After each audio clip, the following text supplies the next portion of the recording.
We are back on Patriots 4th and 2, the official podcast, PatsFans.com. I'm Russ Goldman. Along with me is Steve Balistrieri, and Derek Havens will be joining us in a little bit as we look back at the Patriots' loss to the Packers, and later on we'll be previewing the upcoming game against the Lions. Just want to mention, as always, to subscribe on Apple Podcasts and also to the Pats Fans YouTube channel. Please do subscribe there because actually this live video will be up there. So please do subscribe there. Okay. Steve, before we go on any further, I do want to mention one thing, and I want to go right to you. I was thinking of you last week. Steve survived Hurricane Ian. No, it wasn't Ian Logue. It was actually Hurricane Ian. We joke about that now, but how are you doing, my friend? Before we go on any further, how are things going where you are right now? And I'm glad that you and your family are okay. Yeah, we had some, damage outside. Luckily, very little damage to the home. Although I don't know if it's an omen or not, but I just had a large vulture land on my lanai screen outside. So I don't know if he's trying to tell me something, but yeah, that's what, if you saw me looking up a second ago. I did. Yeah, that's what I was like. Wow, he's a big one too. He had like a 3 or 4 foot wingspan. So wow. I don't know. Maybe he's trying to tell me something, but our area. I live in the Fort Myers area. We got smacked pretty hard. Right. Luckily, our home had very little damage. So, we were very lucky there. We had 4 trees uprooted in the backyard, though. And so, like I said, we were very fortunate that we didn't have more damage because of that. But everything's almost back to normal around here. Well, good. Downtown Fort Myers, it's going to take, I don't even think it's going to take months. I think it's going to take years for that area to get back to where it was. Okay, well, good. Well, our friend Chris says hello. And Chris, thank you for chiming in and always watching our shows. As I always mention, Chris is a Liverpool supporter. He watches every one of my Fulham shows. It still blows me away. And thank you so much, Chris. I really appreciate that. We just asked Chris not to mention Izzo today like he did yesterday because somebody's ears will perk up. Yeah, I don't want to go there. And I don't think she's watching right now. But if she is, I'm done with that. I'm done with the Izzo stuff. I've had it. I love Claire. You and I love Claire. She's got to let it go. She can't, but she's got to let it go. That's a little funny inside joke between all of us of Claire Cooper's love for Ryan Izzo. But thank you for chiming in, Chris. Okay. Steve, before I go to you, because I want to spend a good amount of time talking about this game in Green Bay, I want to share something with you because, again, I've had some really interesting thoughts on the game, but I just want to talk about my reaction after the game. And there's been a lot of reaction to it because I thought I would tweet something after the game. But before I do that, Derek's with us, so I'm going to actually bring Derek back on. Derek, how you doing? Hey guys, how we doing? Good. Just missed a couple of minutes. I just mentioned very early on about the situation with Steve, and Steve just shared with us how he's doing and his family's all well. Yes, I know. I was happy to hear from Steve yesterday when we talked, and I'm hopefully any of our Florida listeners, that's the same way with them, where they avoided some major disaster and families are all well. Prayers and thoughts to those who are living down there. It's some scary videos and images down there over the weekend. So, absolutely, and thankfully, Steve and his family and everyone down in Florida, we're hoping everyone's okay. And glad that's how we started the show. And Derek, as I was just about to share with Steve, we got a lot to talk about. Derek was at the game, so we're going to get his firsthand look at the game, really get into that, really dive into that. But I want to start here. This is not, just so you know, not a Russ's rant. What this is just going to be me sharing my thoughts on basically how I felt after the game. And I'm going to share a tweet because this tweet actually got more likes than I've ever gotten from any tweet. So I'm just going to share this with everyone, and I'm going to get both of your thoughts on it. And, I don't know if you're going to like it or not like it, but, I certainly understand if you don't like it, that's fine. But just give me 1 second while I share that, or I'm having problems for some reason. I'm not able to share it. So it's not letting me share. Just read it. Just read it off. What was that? Just read it read off. it. Okay, I'm gonna read it to you guys. The Pats made me very proud to be a fan today. I don't care about being 1-3. I care that the future is very bright with improving defense and improving offense. I got 1,007 likes off that. Now, had to have involved the Miguel bump, right? I mean, obviously. Yes. Of course. All right, good. Of course, it involves the Miguel bump. You can't go wrong with that 007. That's all I'm going to say. Okay, but I want to just mention the reason why I tweeted that. Now, I tweeted it because I was looking at it, thinking about me and Derek and our rebuilding thoughts of where we want the Patriots to be, thinking about the fact that they went to Green Bay and had to go to a third-string quarterback and took them to overtime. Now, could they have won the game? Do I wish they would have won the game? Did they make mistakes to prevent them from winning the game? Yeah. But I was proud of them being able to be in the situation they were under the conditions that they were. And that's all I did. And this was not me looking at it and people's like, oh, here comes the moral victory. It's like, I don't look at it that way. I look at it big picture. These are the positives I come out of it. I wasn't expecting a game, and I got more than I bargained for. So I was happy coming out of it. Not happy that they lost. Happy with the reaction from the New England Patriots. So I just wanted to share that with you guys. Derek, we'll talk about the game, and I definitely want your view on it, but I just want to get your thoughts on that.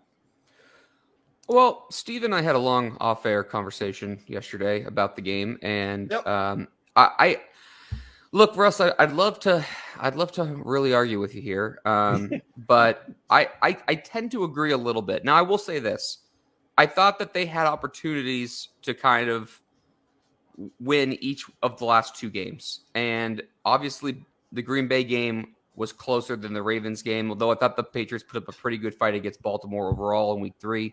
We didn't get a talk last week before the Packers game. I did think that the spread was way too big, and I did think the game was going to be closer than most.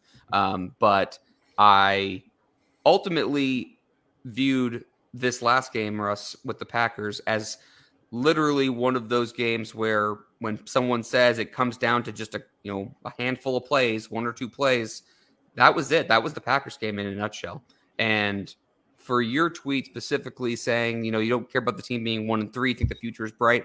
I think if you are looking at this Patriots team from, a 10,000 foot overhead view, you should feel good about, the rookie class in this game specifically. Right. Steve mentioned that to me on the phone yesterday. I don't want to step on his point, but look at your contributions from Marcus Jones in the return game, Jack Jones playing corner, Cole Strange had a nice game. Your young running backs had good games. There's a lot of things to come out of this game feeling optimistic about.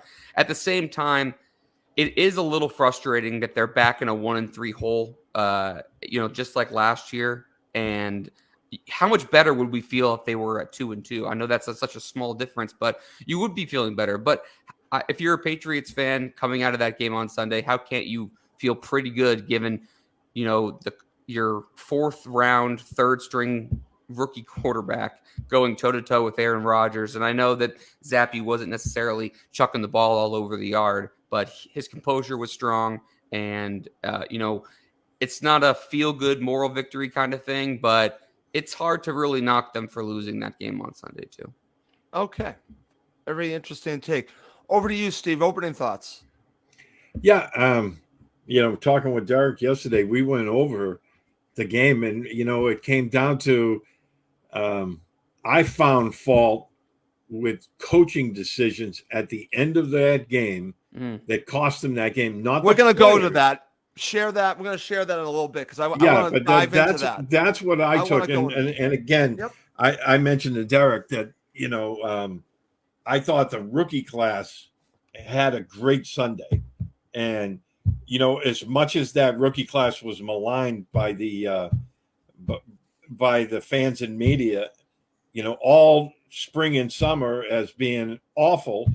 I mean, you look at those guys and the way they played, I think you have to feel pretty good in the direction that they're going. I know Cole Strange has been a starter since, day one.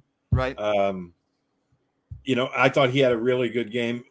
Jack and Marcus Jones are starting to emerge, in special teams and on defense. Both had impacts in this game. Big impacts. And again, it's only one game, but at the same time, this early in their career, they're having a big impact on the game. You have to feel good about that. I thought Brendan Schooler made a great play on special teams, and Absolutely. He got hammered by an awful horse collar call. That should have never been a penalty. But, you look at this rookie class, and, he mentioned Bailey Zappi, too. Yeah. And, he wasn't lighting, as Derek said, lighting the world on fire. No. But he showed a ton of poise to be thrown in cold with absolutely no preparation because, they leaned on Hoyer heavily all week long. So, he was probably running the scout team offense. I doubt he got much play at all with the starting unit. For him to come in there. There's some conflicting takes on that, by the way. I've heard some people say, I want to say it was Andrew Callahan of the Boston, it was the Boston Herald, that, that they split reps throughout the week.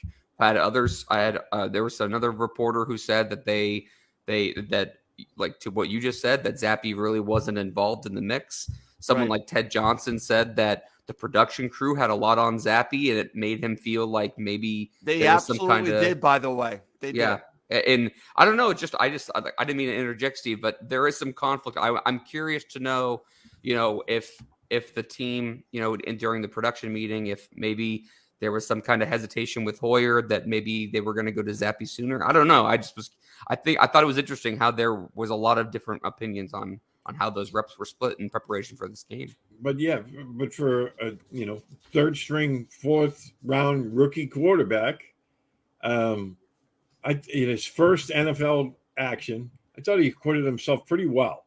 Yeah. So I'm not gonna disagree with that. Huh? No, I'm not gonna disagree with that. Oh, okay. No, I thought it came down to some coaching decisions at the end, and like you said, we'll get into that. Yeah, I really I want to dive into. I do. Trust me. And I thought the running game was fantastic. Totally agree. Yep. Totally agree. Derek, I want to go right to you because I was thinking about you watching the game. So here's my question. What was going through your mind when you saw Brian Hoyer heading to the locker room? Well, this sucks. My first thought was I honestly thought Zappi was going to be just an absolute nightmare. And not really we saw him in the preseason and he definitely had some. He didn't impress moments. me. I'll be honest. He didn't impress me. No, he didn't impress me at all. But he had a couple of throws in the preseason. I thought once he settled down at times where I was like, okay, that's a good throw. But usually early in those games, it looked more like a fire drill. And I looked at my friend who I went to the game with, and I said, man, there's a chance the Patriots are going to lose this game by like three touchdowns. Now, I thought that the turnovers were going to really come. And I was incredibly impressed early. I mean, again, it's not like he threw 14 passes. It's not like he lit the world on fire, but he had some nice touch throws. He looked like he looked comfortable. Obviously, he leaned on the running game, which was tremendous all day long. And Isaiah Wynn didn't do Bailey Zappi any favors. No, but luckily, once Marcus Cannon rotated in the second half, I thought that helped out quite a bit. He almost had two quarterbacks killed, by the way. So yes, yeah, not literally, but you know what I mean. In football yeah, I know what you mean. And it was a really tough spot. I mean, first start kind of coming in cold. no warm-ups, no game. I mean, obviously he had game prep, but it's, the second, third series of the game. And I'll tell you, just as a really, really quick background, this is a trip that I've wanted to take for a long time. We had excellent seats, Patriots sideline. I was about 50 rows up, but dead accurate, pretty much dead on the 50. And I was telling Steve, Lambeau is really fascinating, Russ. It's not like most stadiums I've been to. Gillette, has like the three bowls where it's like the lower bowl, the middle, and the 300s up top. It's really more like a college stadium where it's like one continuous flowing thing.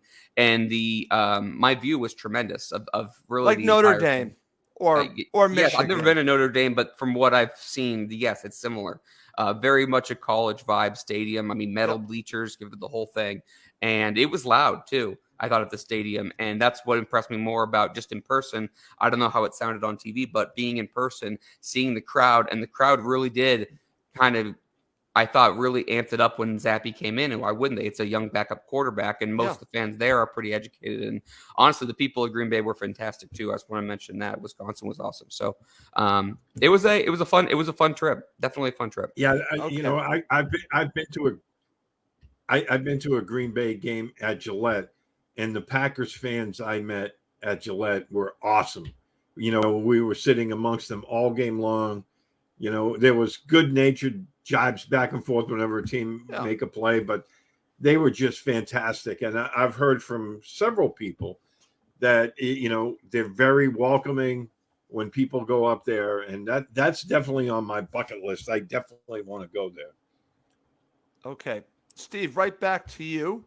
I want to get your thoughts on Bailey Zappe, and then we'll transition and talk about the running game. But I want to get your view of Zappe and what was going through your mind. Well, when he came in, I was very worried because he's had very little playing time. Well, he's had no playing time, since the season started. So I was concerned that, you're in Lambeau Field. That's a tough place to play, even when Tom Brady was the quarterback for the Patriots. That is not an easy place to play in. You're going against Aaron Rodgers, who's, one of the top quarterbacks in the NFL during this generation. I was worried the Packers were just going to come after him full bore and just annihilate him. But, they had the running game going, and I thought Zappe kept his poise. Now, a couple of times, and again, these are rookie mistakes. He held the ball way too long on a couple of occasions. I think two of those sacks you can definitely attribute that he was just holding the ball far too long. And there comes a time where if nothing's open, you just throw it away. You don't get hammered like he did and take a sack. You just get rid of it, and you live to fight another down, or you punt. But he made a couple of nice throws. I thought he settled down in the second half. He looked a little skittish in the first half, which is expected. I mean, he's a rookie. That's his first game he's coming in. So you kind of expect that a bit. But, I thought he settled down really well in the second half. That throw to Devontae Parker for the touchdown, I thought. Yeah, nice touch throw. I thought that was a nice throw, and it was he went through his progressions, and then he saw Parker breaking open.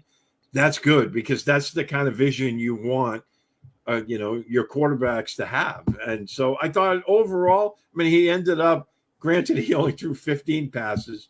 He completed 10 for 99 yards and a touchdown, but he had 107.4 quarterback rating for the day. That's not too shabby for a rookie.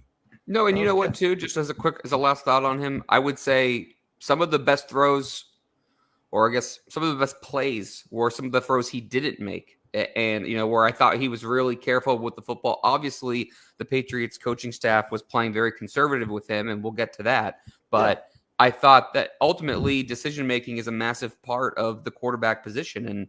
And someone in his position, being Zappe, being a little rattled or frazzled certainly wouldn't be an overly big surprise. And for him to kind of keep his composure and I think keep the ball out of harm's way for the most part, I thought that was one of the most impressive things about him. Okay. You go back to another James Bond reference. A 00 has to know when to shoot and when not to shoot. And he did that. He knew when not to throw the ball in harm's way. I mean, no, it's a You good two point. and your 007 references. I love it though. I know you both do. It's awesome. I love it. Okay, guys, as we're talking about the offense, and then trust me, we will talk about the defense, but let's talk about the running game. Steve, you already talked a little bit about it. This is what gives me hope, especially in the situation that the Patriots are in right now in regards to the quarterback. Who's going to be the quarterback? And when does Mac Jones come back? If it's later than sooner, they're going to need a strong running game. I got a lot of good indicators that the running game is going to keep them in many games. And they mixed it up here in this game. We saw some of the zone blocking. We saw more of the power game, but we saw a mix, Steve.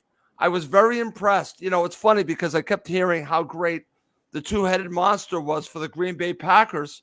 How about the two-headed monster for the Patriots, Steve?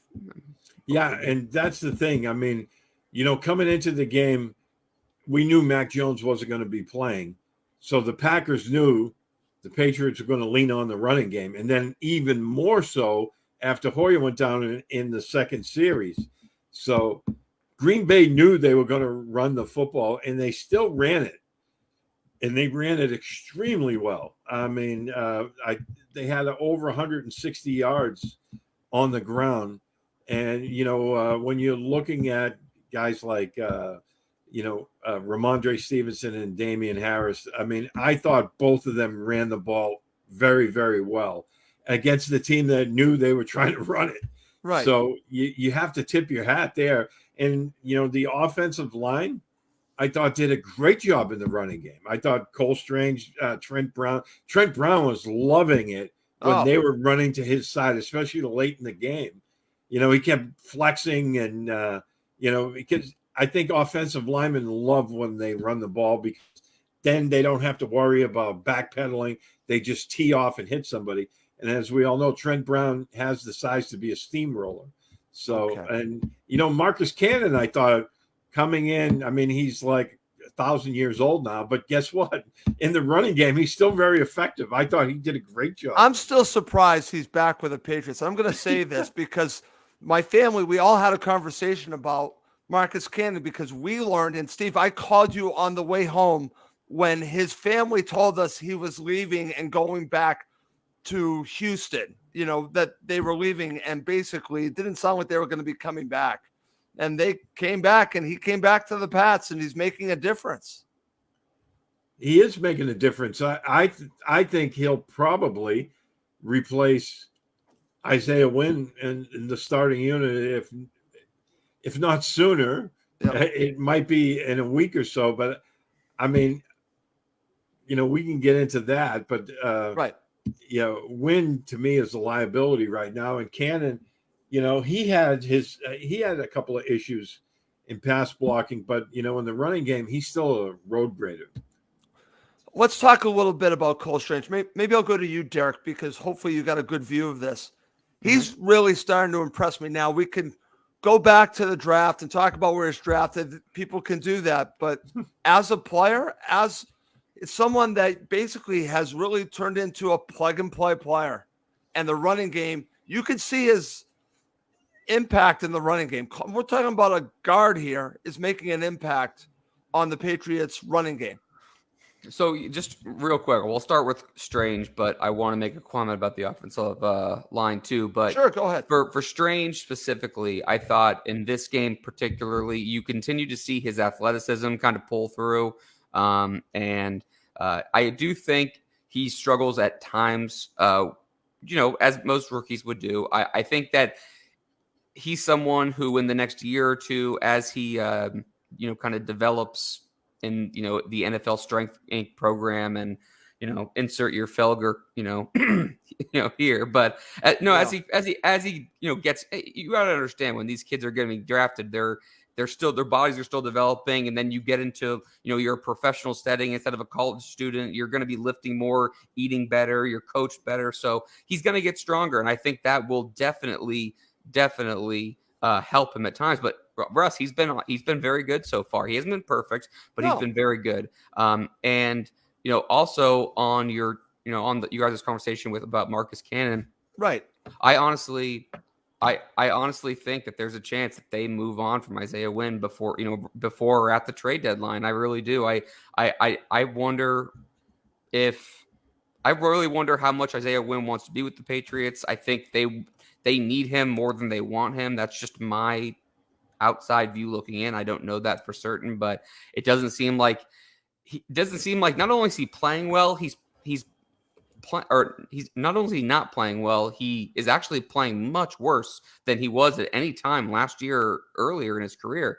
And in this game, it was so bad they literally had to bench him. Now, some people have said that was a rotational thing. I totally disagree. I don't think there was anything rotational about it.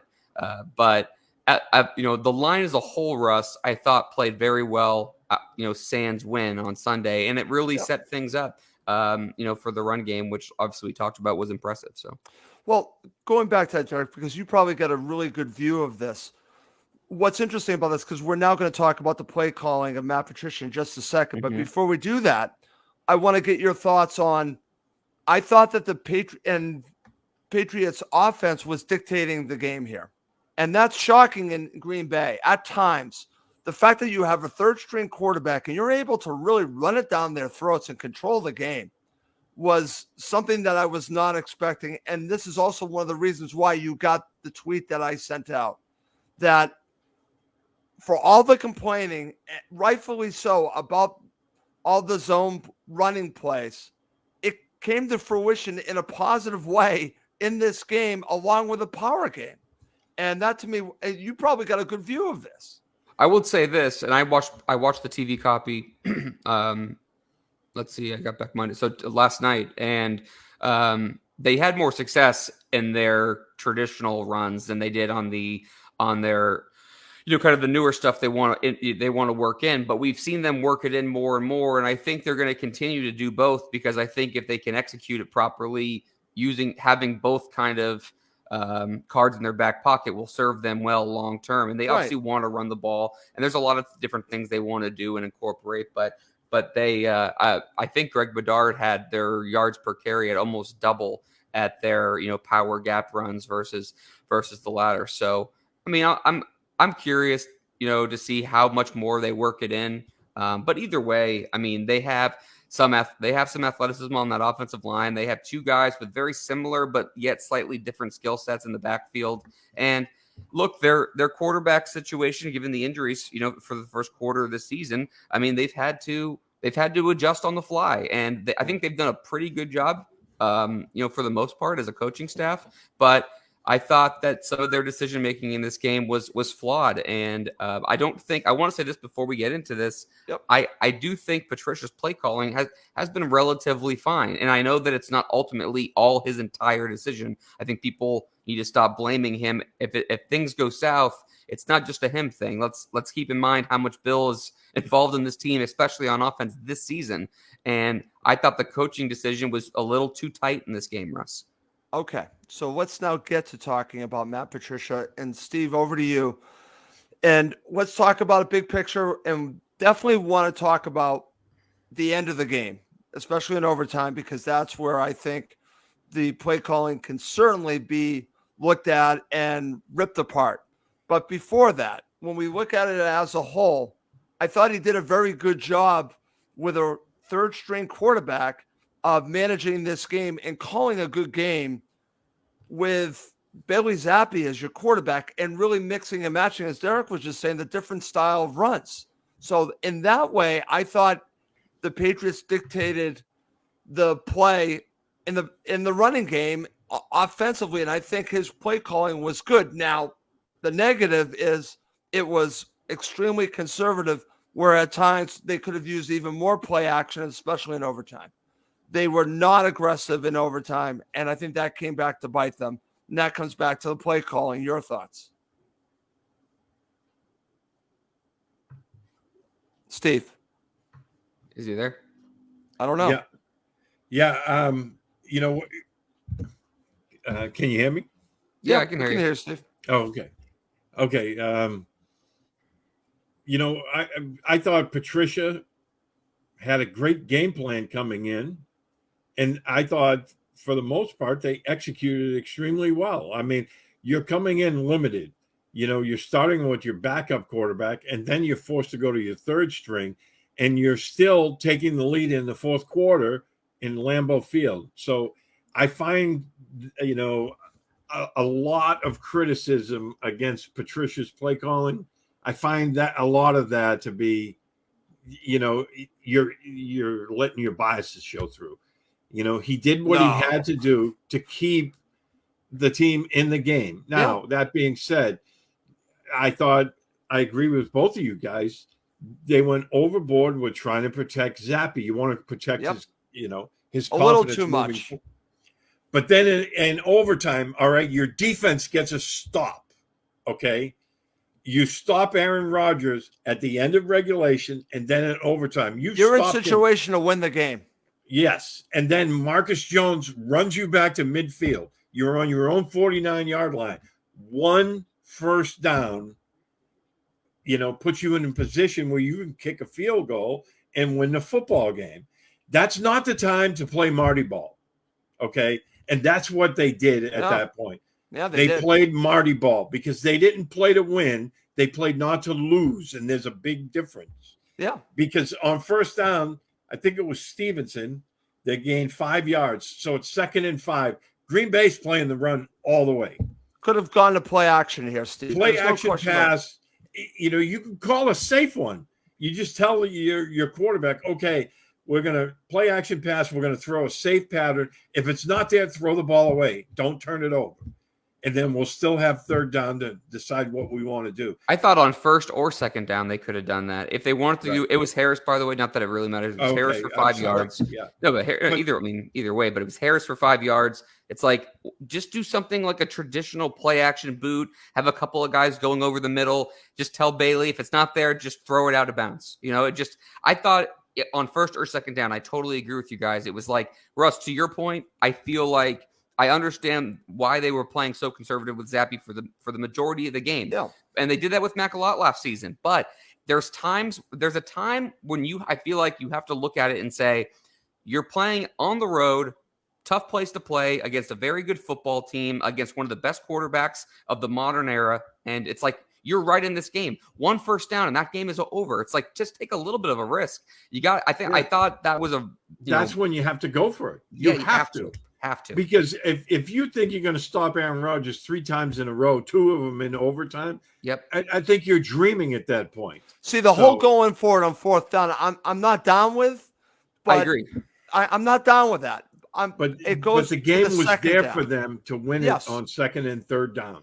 The game was there for them. It was. And they played Marty ball, you know. No, there's no question about it. And I thought, there comes a time, like Derek said, where it's okay, you're protecting your rookie quarterback, but this is a time to let him play because this is crunch time. You're either going to win the game here or you're going to lose it because even though they pinned them back, and when they punted, I was like, I don't care if they pin him on the 2.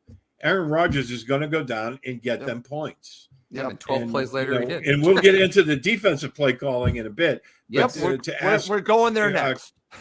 Okay, but overall, in the big scheme of things, I didn't have an issue with the way Patricia called the game.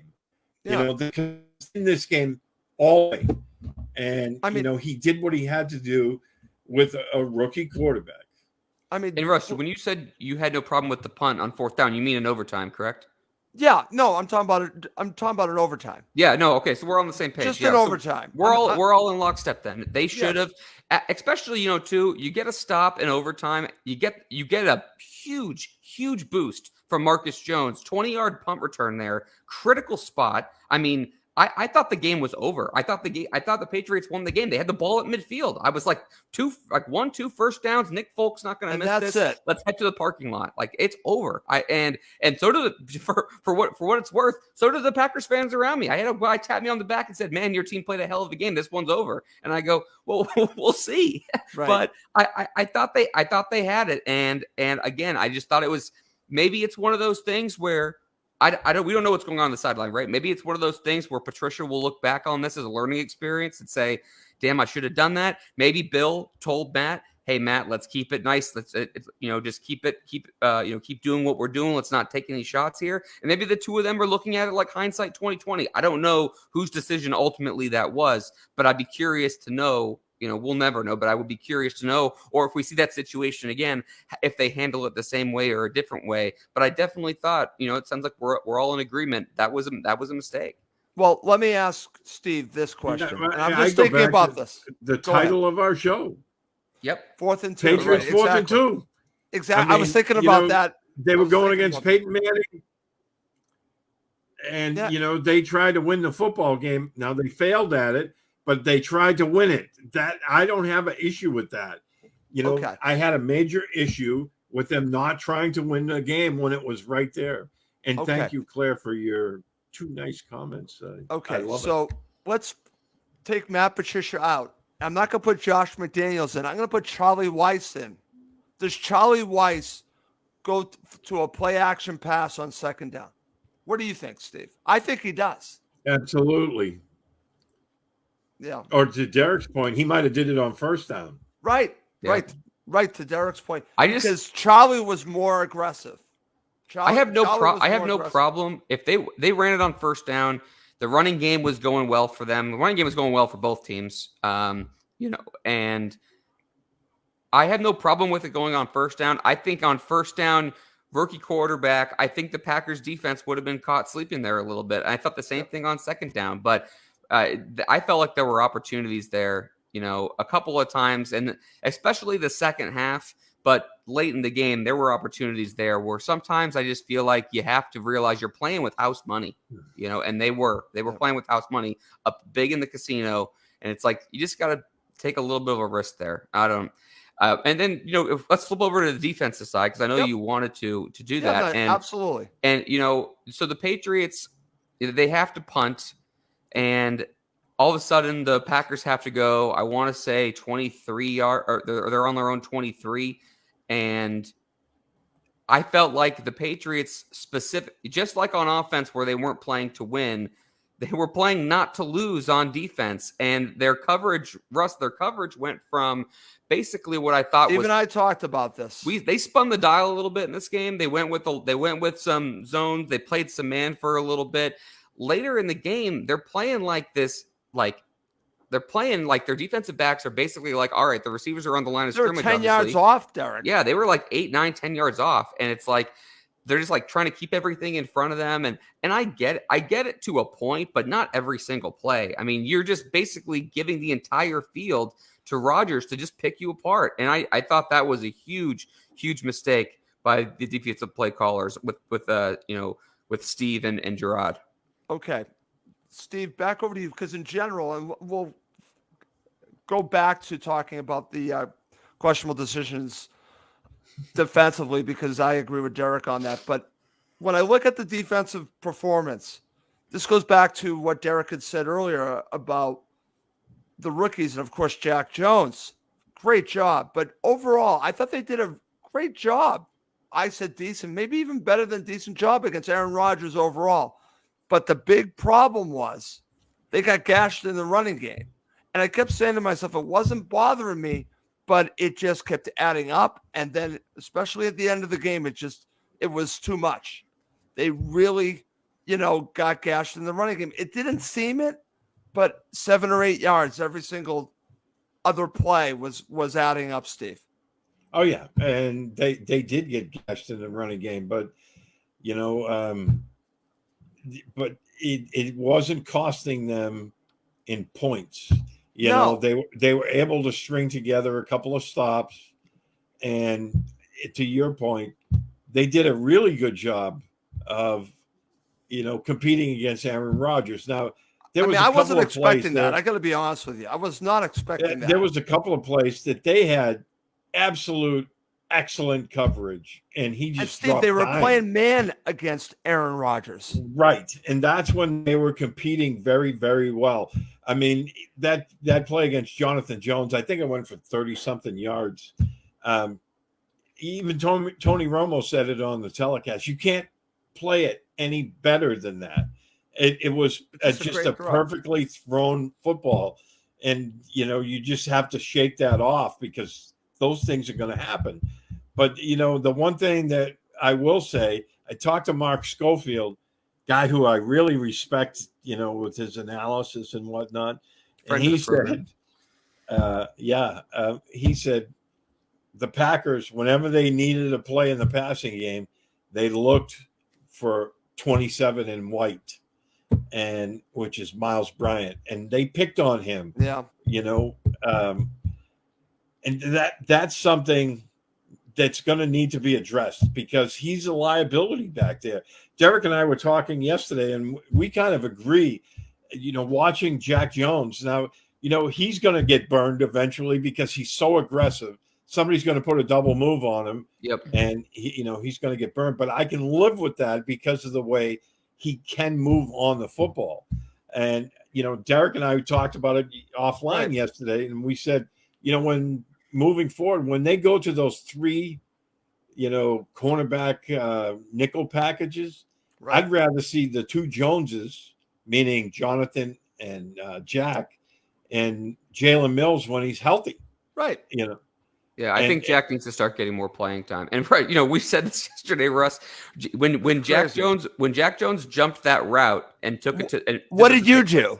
What did you do when you saw that? I looked at my buddy Shane, who's a Packers fan, but he also is an Arizona State alum where Jack Jones came from, and I go, "There's your boy."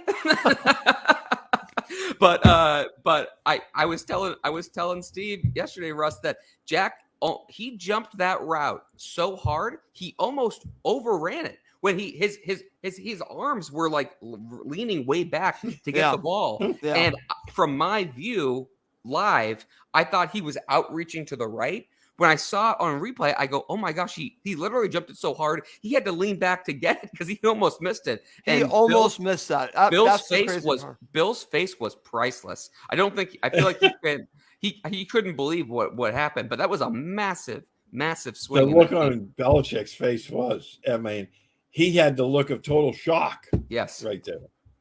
I screamed like you wouldn't believe. I was like, "Oh, I couldn't believe it. I couldn't believe it." And Derek, you've been talking up Jack Jones for I don't know how long, and now it paid off. And you got to see it live with your friend. I mean, that's pretty cool. Well, and I'll say this. That was right at the. Oh, go ahead, Steve. Yeah, that was right at the end of the first half. And then, you're thinking, okay, the Packers are going to try to double dip here, score at the end, first half, and get the ball back in the second half. And that was a huge swing right there.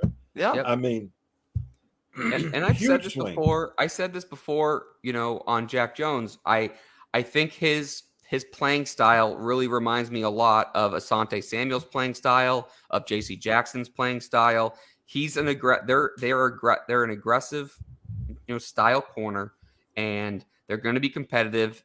Like Steve just mentioned, he's going to get burned at times. I'm sure we'll see it in the next few weeks because the more on tape, people are going to see that. And, but he is someone who's a feisty player. And he grew on me, the more and more I watched him. But I'm curious to see his playing time, Russ, because I do think that they're at the point now where it's not a big knock on Miles Bryant. It's really just his size, and he's a young player too. But I think consistently you've seen Miles Bryant get picked on, and with Jack Jones's ability to create turnovers as he did twice in this game, I think you have to play it. I think you have to play him. Okay, just to change the subject, not that we talk a lot about special teams, I want to talk to you, Steve, about why it took so long to get Marcus Jones involved. Why did we have to wait until this game? Well, I think that part of the reason is, he's a rookie. And as we all know, Belichick, especially early in the season, likes to lean on the veterans. I think that Marcus had to prove to the coaches. And remember, he missed some quite a bit of early training camp time. So he missed out on that stuff. I think it had to be, he had to prove to the coaches that he can handle the job. And then I think it's just compounded with 2 weeks in a row. They had muff punts that both of them almost ended up as absolute disasters on them, but it set your team back, even though they recovered, So I think it was strictly a question of that.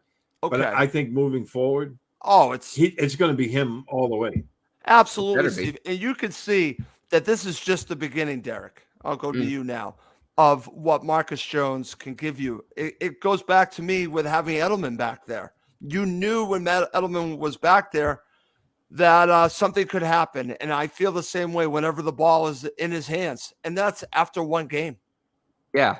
And this is something that he did back in college, on a regular basis. And it's something that he was a total weapon, both the punt and kick situation. And we saw it. I mean, Green Bay coming into this game, guys, had the best starting field position on offense in the entire NFL, and their opponents had the worst.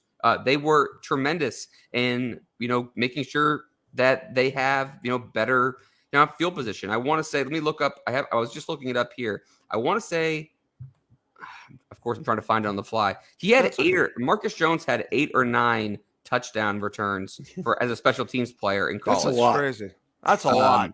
Yeah, a lot. And I can't find it now, and it's bad podcasting, so I'll continue. But he had a lot in college, and he's an electric returner, and you saw it there. Like I said, I thought he almost single-handedly won them the game at the end. I thought for sure. It actually looked like, from my perspective, I actually thought he was going to take it to the house. He was one broken tackle away from ending that game in overtime. And it was an impressive performance. I think it does come back to trust with Bill. I know Miles Bryant had never done it before, but he is a second-year player. He had been on the team all last year. He fought his way onto the roster. I'm sure Bill likes his versatility. And as Steve alluded to, Marcus Jones had double shoulder surgery over the summer, so he missed a little bit of time. I do think he'll get some more work in as a defensive back eventually, but starting him here and giving him a role, I think, is key. And just keeping both of those rookie Joneses kind of working in the mix slowly, I think, is something that we all want to see. Okay. I don't miss Gunner, by the way. So no. We'll just leave it at that. All right. Coming up next, we're going to end the show by previewing the upcoming game against the Lions. Okay. Derek, over to you. Looks like Steve will have to just jump back in. Opening thoughts on the Lions.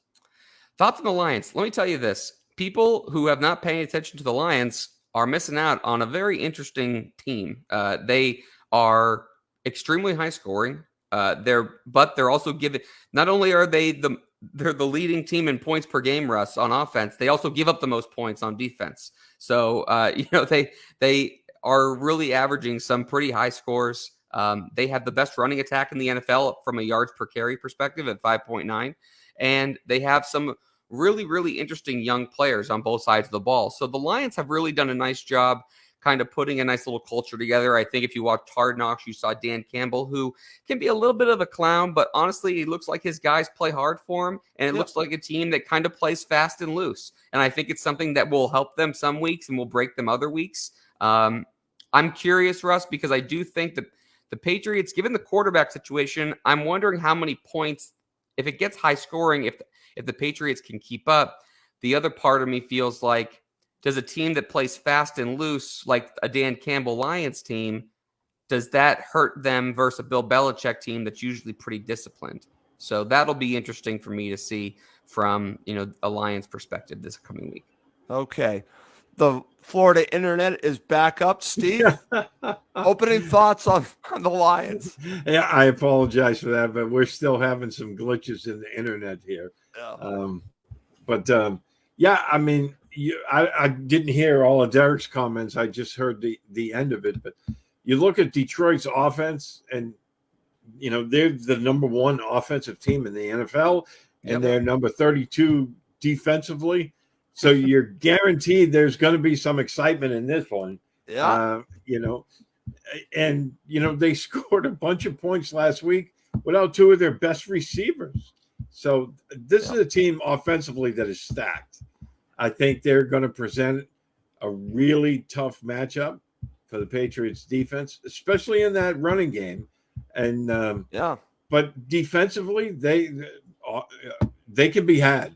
Oh yeah. So um, I look at this game as it's definitely winnable, but it's not going to be easy, especially if you're playing your third string quarterback again.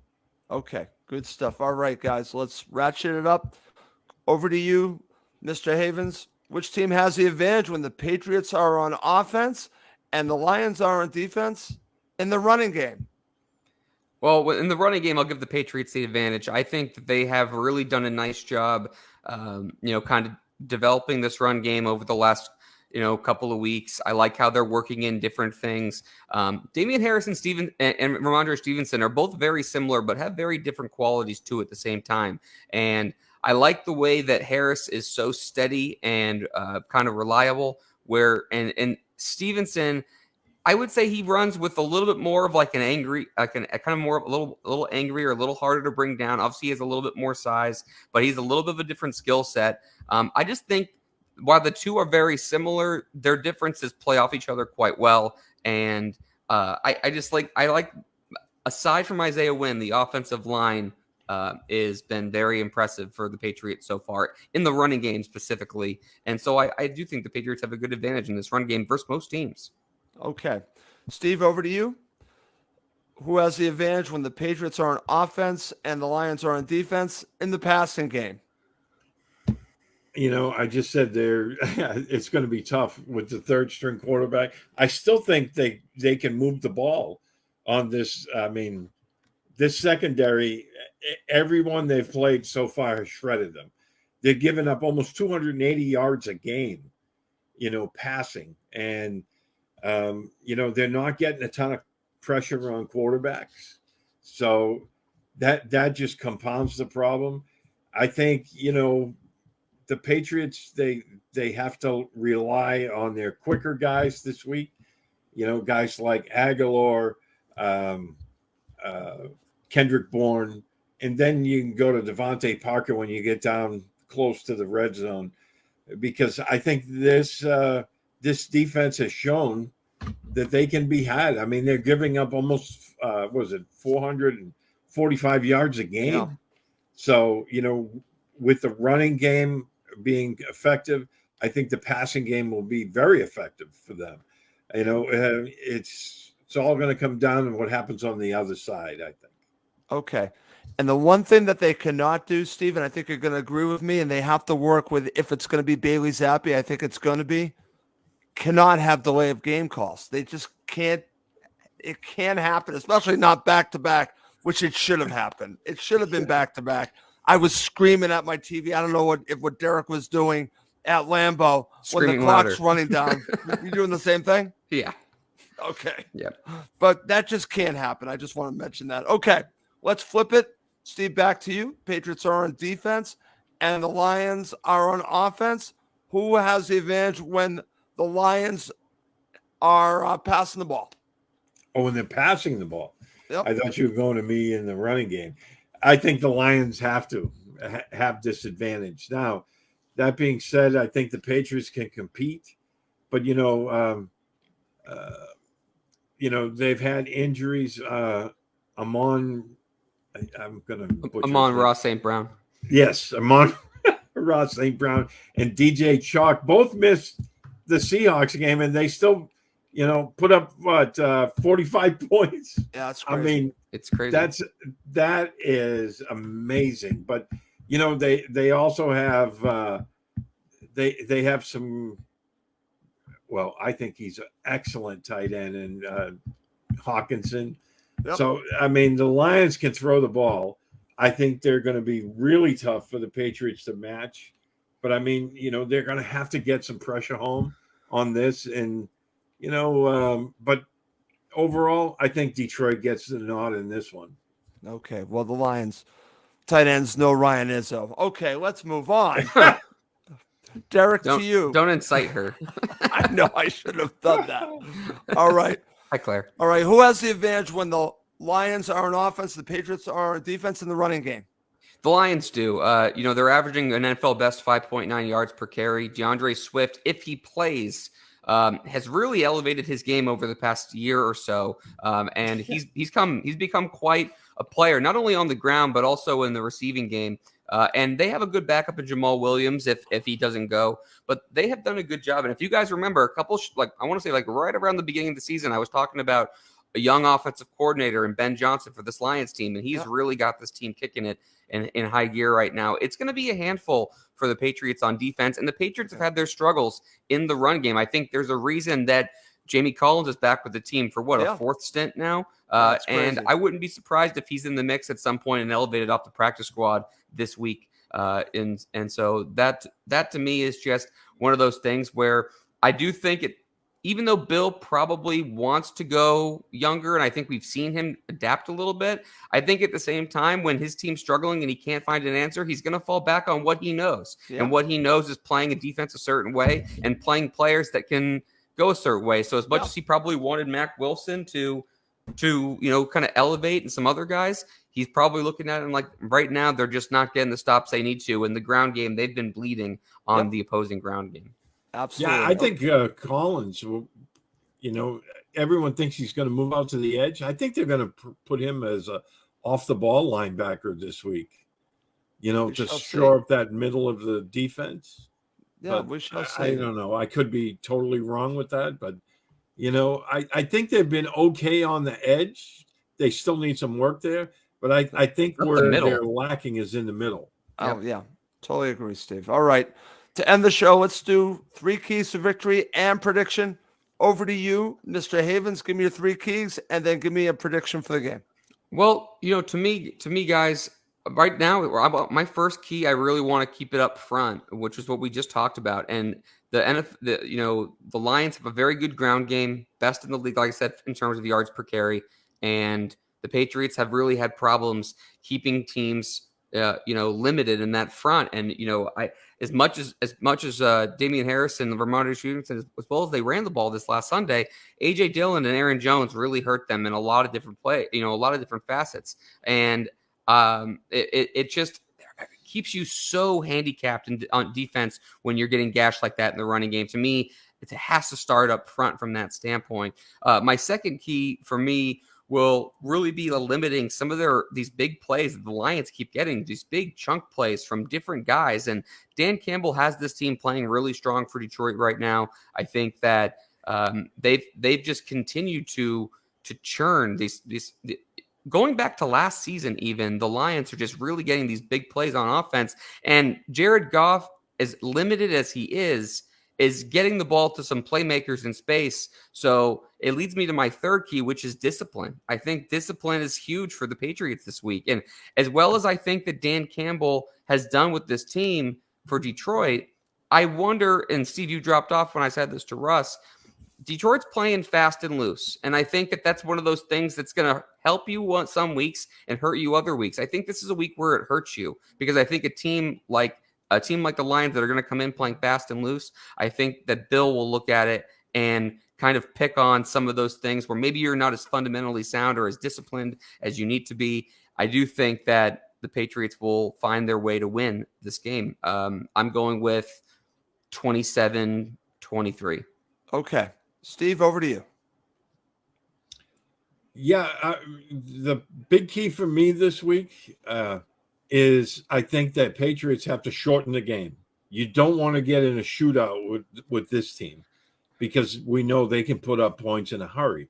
So I think you have to shorten the game, and you do that by running the football and killing the clock and keeping that offense on the sideline. And that means maybe taking a 1 yard less than you would by going outside and running out of bounds, but keeping the ball inside and having the clock continue to run. I think if you can shorten the game with your running game, and we know the Patriots can run on just about anyone, and people have been running on Detroit, then you have a really good chance to do that. Number two, I agree with Derek. When discipline, and it goes to a number of different things.